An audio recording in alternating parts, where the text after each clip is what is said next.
vida no tengo riquezas. Muy buenos días, mis hermanos y hermanas, Dios les bendiga. En esta mañana damos gracias a nuestro Dios, porque sí, ciertamente tenemos la esperanza. Aunque en esta vida no tengamos riquezas, ¿verdad? Ni que poseamos nada de lo que es terrenal, pero sí tenemos una esperanza que nos enriquece, una esperanza que está guardada, como dice la Escritura, allá en los cielos para usted y para mí. Y eso nos reconforta cada día de que un día llegaremos donde está nuestra herencia, donde está nuestro premio, donde está nuestro galardón. Amén. Cada día nos mueve esa confianza y esa fe, esa esperanza en que un día estaremos con nuestro amado. Amén. Anhelamos aquel día y también rogamos al Señor que ese día llegue pronto. Amén. Hoy día nos encontramos transitando por el escenario de esta tierra y rogando siempre al Señor que nos guarde de qué, de volver atrás, de ser como la mujer de Lot, que miró, ¿cierto?, hacia atrás, hacia Sodoma y hacia Gomorra, donde estaba su corazón. Rogamos al Señor que nuestro corazón esté arriba, en los cielos, donde está nuestra herencia. Amén. Dios bendiga a cada uno de ustedes que está en sintonía en esta mañana. Nuestra hermana Angélica Ortiz, nuestra hermana Daniela Fernanda, nuestra hermana Loreta, y así a todos los hermanos y hermanas que nos ven o que nos van a ver después, a posterior. Les bendecimos en esta mañana en el nombre de Jesús. A todos los que para sus conforman, son parte de este cuerpo glorioso que es la iglesia. Amén. Debemos amarnos unos a otros, así como el Señor nos amó. Amén.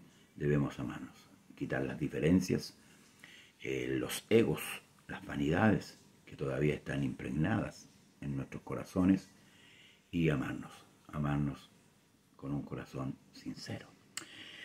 Bien, el día de ayer concluimos el capítulo 4 con el verso 47 y concluimos, hermanos,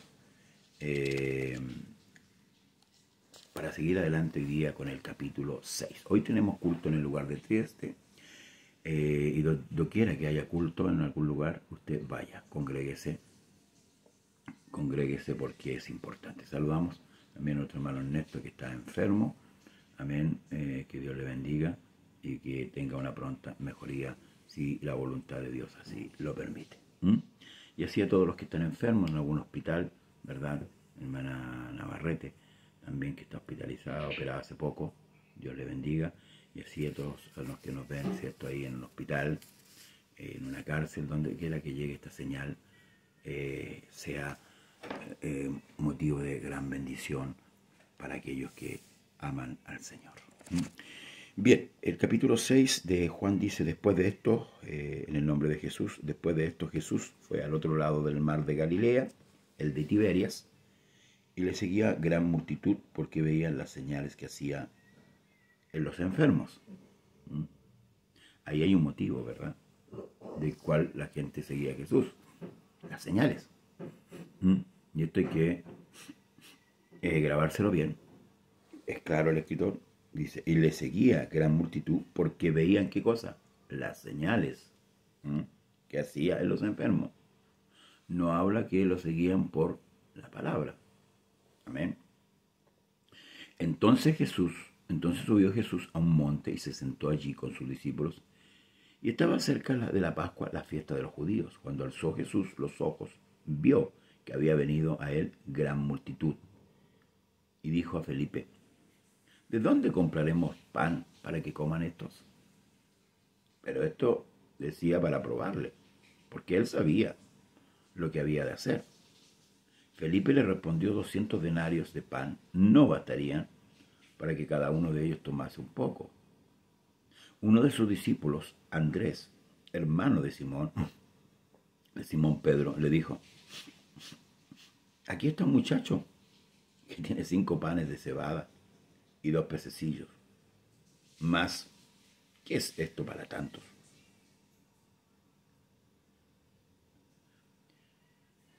Después de haber Jesús estado enseñando por largo tiempo a esa multitud que había venido,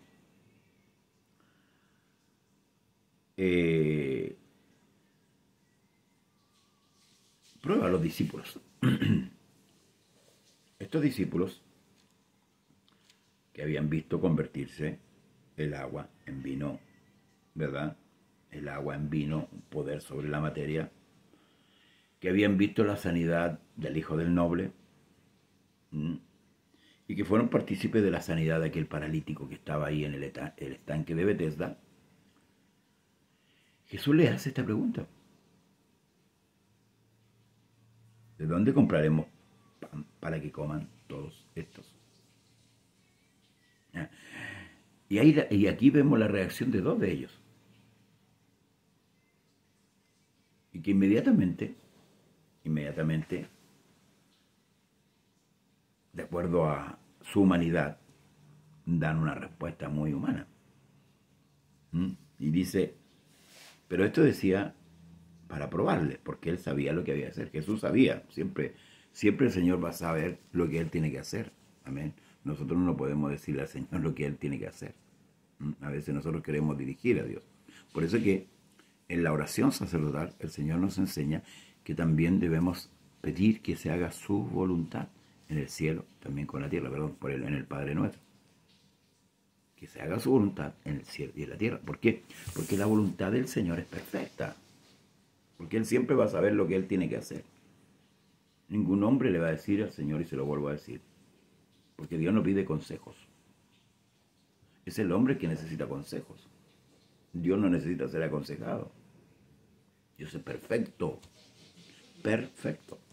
Los imperfectos somos nosotros, que muchas veces pretendemos en nuestro ego, en nuestra vanidad, ser más que Dios. Entonces, esto decía, cierto, de este escritor Juan, relata y dice, para probarlo. Para probarlo, a ver cómo reaccionaban. Se lo vuelvo a decir, estos vieron el cambio de agua a vino, la sanidad del noble, el paralítico de Betesda. Y la reacción de Felipe dice, respondió: 200 denarios de pan no bastarían para que cada uno de ellos tomase un poco. Aquí vio la parte económica, lo que no tenían. Y si lo hubieran tenido, 200 denarios no eran suficientes para alimentar a la multitud.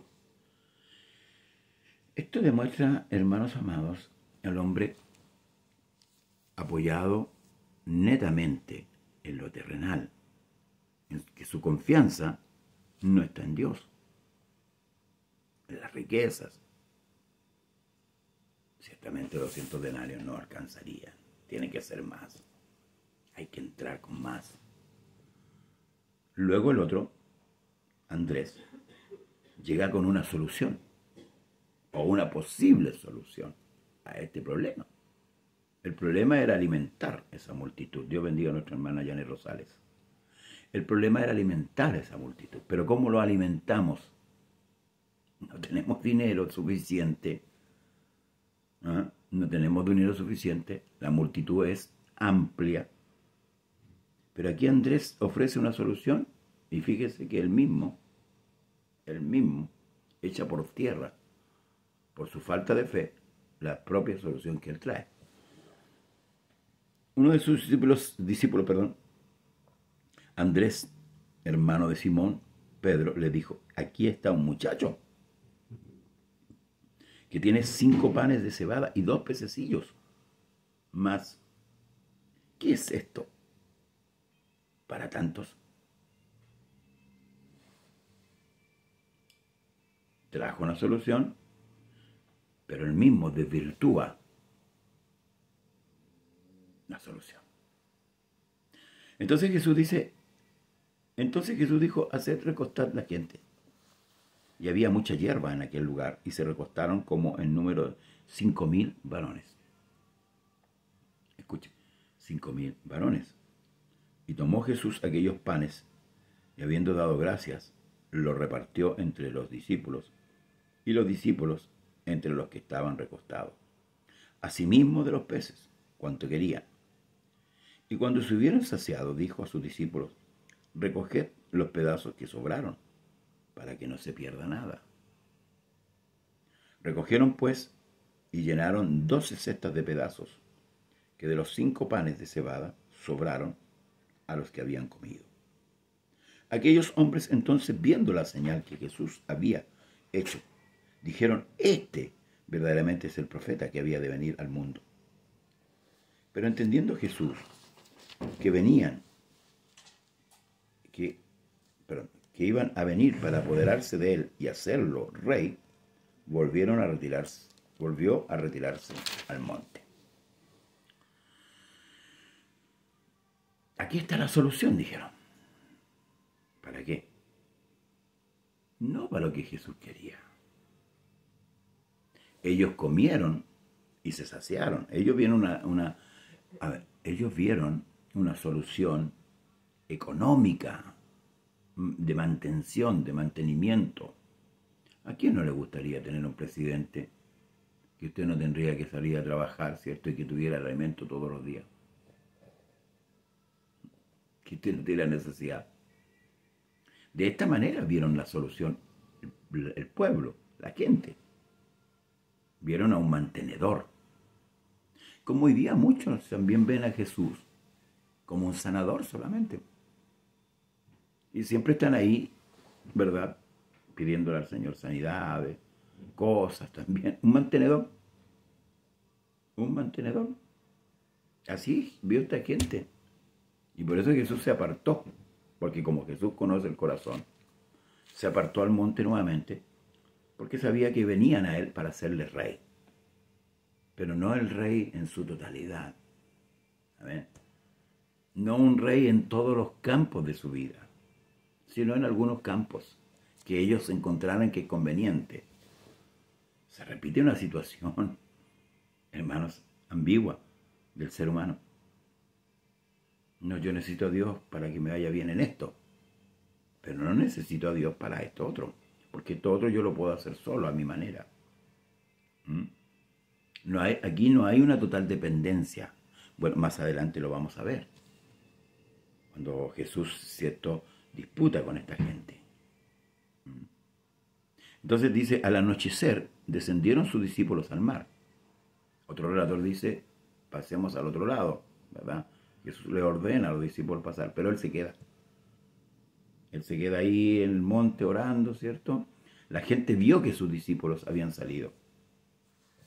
Y entrando en una barca, iban cruzando el mar hacia Capernaum, y estaba ya oscuro. Jesús no había venido a ellos, y se levantó en el mar con un gran viento que soplaba. Cuando habían remado como 25 o 30 estadios, vieron a Jesús andando sobre el mar, que se acercaba a la barca, y tuvieron miedo. Mas él les dijo, yo soy, no temáis. Entonces con gusto le recibieron en la barca, la cual llegó enseguida a tierra donde iban. Bueno, el otro relator, aquí, que es más completo en este relato, relata esa situación donde, Dios bendiga a nuestra hermana María Paduro, de Valdivia, de Payaco. El otro relator relata, ¿cierto?, esta situación donde los discípulos vieron a Jesús caminando por el mar y dijeron ellos, fantasmas, se asustaron. Pero Jesús le dice, no temáis, yo sois. ¿Ven? Entonces Pedro le dice, Señor, si eres tú, aquí yo también caminé por las aguas. Y el Señor hace venir a Pedro, ¿verdad? Y Pedro camina. Amén, caminó por las aguas.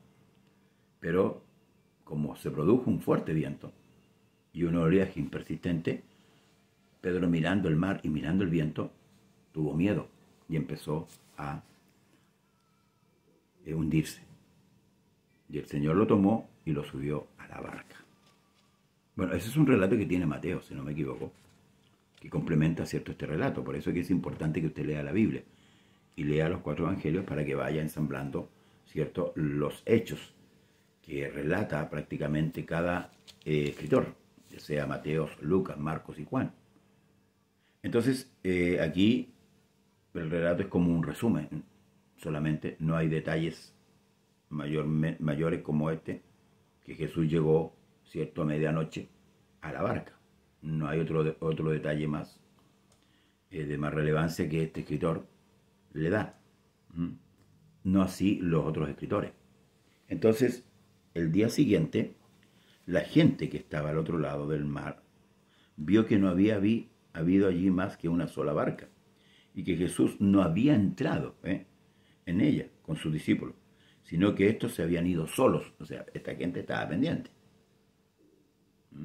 Vieron que los discípulos se fueron, pero vieron un detalle, que Jesús no había pasado con ellos. Pero otras barcas habían arribado de Tiberia junto al mar, donde había comido el pan después de haber dado gracias al Señor. Cuando vio pues la gente que Jesús no estaba allí, ni sus discípulos, entraron en las barcas y fueron a Capernaum buscando a Jesús. Ellos se dieron cuenta que Jesús no había entrado con los discípulos, pero sí los discípulos habían pasado. Al buscar a Jesús, ¿cierto?, por la región, no lo encontraron. Entonces dedujeron que si los discípulos estaban en Capernaum, Jesús también estaría allí. Tomaron barcas y se fueron a buscar a Jesús. El motivo, la razón por la cual ellos cruzaron hacia el otro lado en barca, es el motivo que él estaba diciendo recién. Ellos se saciaron, vieron señal, por eso decía que muchos hoy día van a la iglesia, siguen a Jesús, pero de una manera muy diferente a otros. Lo siguen por el mantenimiento. Sí, y se ha hecho eso, hermanos. Vamos a quedar hasta aquí, este verso 24, para el día de mañana, si Dios así lo permite, poder ver y comprobar que lo que yo le estoy diciendo es así. Entonces, muchos buscan al Señor como mantenedor. O sea, el Señor es prácticamente en este último tiempo, hecho porque han entrado ideologías que han penetrado, ¿cierto?, en los predicadores, y los predicadores le han hecho penetrar en los oídos de la membresía, a tener una visión muy irregular de Cristo. Si vamos en profundidad, como dice, si hilamos fino, ¿para qué vino Jesús? ¿Cuál es el motivo radical por el cual vino Jesús? Sí, usted me dirá, Jehová Jireh, Jehová Nichi, Jehová... Amén, amén, amén. Pero lo que yo estoy diciendo, que cierto grupo de gente que hoy día sigue a Jesús, lo busca con una sola finalidad. Y esta no es sincera. El profeta dice en el Antiguo Testamento: me buscaréis y me hallaréis, porque me buscaréis de todo corazón. Por eso es que, volviendo un poco, por ejemplo, a la sanidad de Pablo, cuando Pablo ruega 3 veces al Señor por ese aguijón que él tenía, para que Cristo se lo quitara, ¿verdad? Y el Señor le responde: bástate mi gracia. Pablo no oró más por esa situación. Entonces, nosotros tenemos que llegar a tal entendimiento, hermanos amados, de anhelar a Dios, pero no por lo que Él, hermanos, nos pueda dar, sino por lo que Él ya nos dio. Porque Él nos dio la vida eterna. Él nos regaló la salvación. Escuche bien, la salvación. Él nos regaló la esperanza de vida. Hoy día usted lo tiene, yo lo tengo. Lo demás es añadidura. Si tenga o no tenga un bien, o tenga o no tenga salud, lo demás es añadidura. Sí, debemos orar al Señor por nuestra salud. Eso yo no le digo que no, usted no ore. Amén. Pero siempre, como decía antes, que se haga la voluntad. Esta gente buscaba a Jesús. Lo buscó por un lugar y otro. Pero la finalidad de buscar a Jesús no era la que Dios quería. Es como cuando usted busca a un amigo por conveniencia. Mientras le haga el favor, usted está bien con ese amigo. Pero le quitó el favor, usted se molesta con ese amigo. No quiere hablarlo, no quiere recibirlo. Exactamente lo mismo. Esta gente estaba orando de esta manera. Por eso le decía que el día de mañana, a ver, voy a avanzar un poquito. Quedan unos minutitos, dice, y hallándolos al otro lado del mar, le dijeron, Rabí, ¿cuándo llegaste acá? Respondió Jesús y le dijo, de cierto os digo que me buscáis, no porque habéis visto las señales, sino porque comiste el pan y os saciaste. No porque habéis visto las señales, sino porque comiste el pan y os saciaste. Trabajad no por la comida que perece, sino por la comida que a vida eterna permanece, la cual el Hijo del Hombre os dará, porque a este señaló Dios el Padre. Entonces dijeron, ¿qué debemos hacer para poner en práctica las obras de Dios? Respondió Jesús y le dijo, esta es la obra de Dios, que creáis en el que Él ha enviado. Que creáis, que confiéis.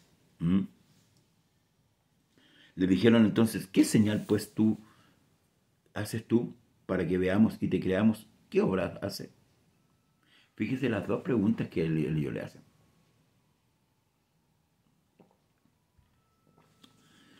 ¿Para qué querían más señales? Si ellos fueron partícipes de una de ellas, 5 panes, 2 peces, multiplicados en 5.000 varones, no contando mujeres ni niños. Pero le pedían más señales. Nuestros padres, dice, comieron el maná en el desierto, como está escrito. Pan del cielo les dio a comer. Jesús le dijo, de cierto os digo, no dio Moisés el pan del cielo. Mas mi Padre os da el verdadero pan del cielo. Porque el pan de Dios es aquel que descendió del cielo y da vida al mundo.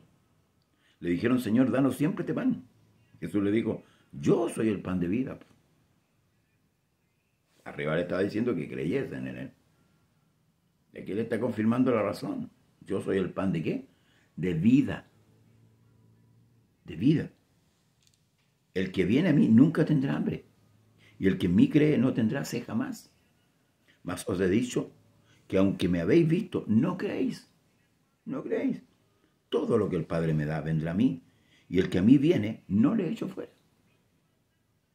Dios no rechaza, como dijo David, a un corazón contrito y humillado, a un corazón que le cree realmente, que tiene fe verdadera, no una fe ficticia, no una fe de conveniencia. Dios no rechaza, hermanos amados, aquel que viene con ese corazón humillado, un corazón verdadero. Todo lo que el Padre me da vendrá a mí, y el que viene a mí yo no lo echo fuera, porque he descendido del cielo, no para hacer mi voluntad, sino la voluntad del que me envió. Y esta es la voluntad del Padre, que me envió, que de todo lo que Él me diere, no perdiere yo nada, sino que lo resucite en el día postrero. Y esta es la voluntad del que me ha enviado, que todo aquel que ve al Hijo y cree en Él, tenga, ¿qué cosa? Vida eterna. Todo aquel que ve al Hijo y cree en Él. Y yo le resucitaré en el día postrero. Murmuraron entonces de él los judíos, porque había dicho, yo soy el pan que descendió del cielo. Y decían, ¿no es este Jesús el hijo de José, cuyo padre y madre nosotros conocemos? ¿Cómo pues dice este del cielo he descendido? Había un corazón incrédulo en aquella multitud. Jesús lo sabía. Jesús sabía que en ellos, hermanos amados, había una gran incredulidad, pero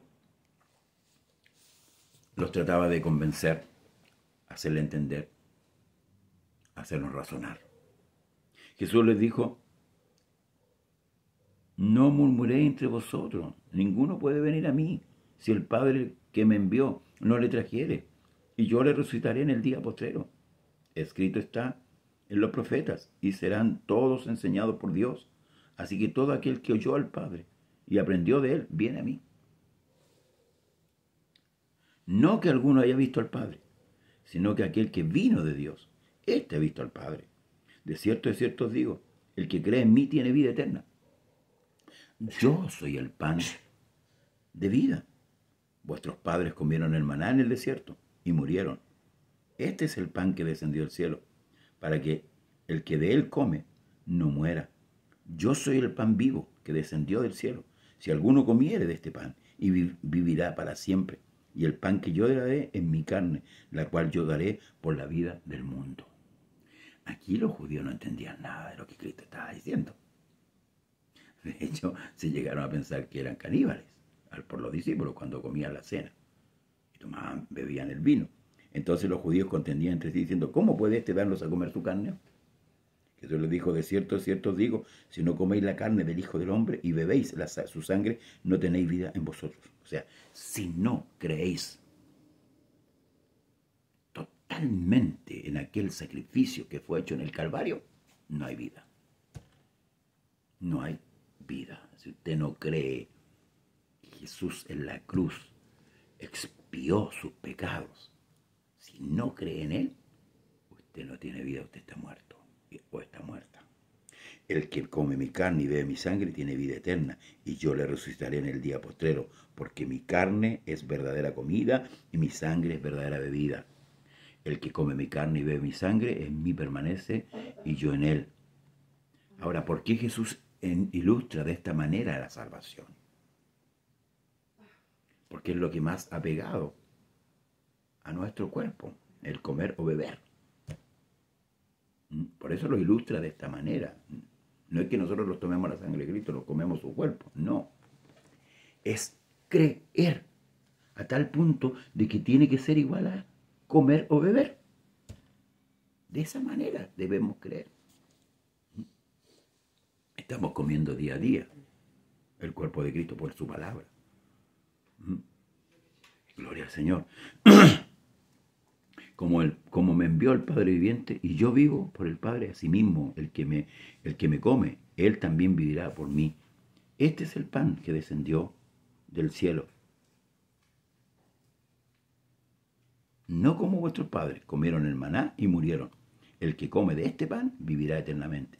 Estas cosas dijo en la sinagoga, enseñando en Capernaum. Vamos a ver más adelante, el día de mañana, cuál es el verdadero alimento del cual Cristo habla. Bueno, bien, terminamos el día, hermanos amados. Les invito a seguir leyendo, les invito a orar, les invito a congregarse como un buen hijo del Señor. Paz de Cristo para usted y para todos los que le rodean. Dios le bendiga. No se olvide de buscar a Dios. Siempre. Bendiciones.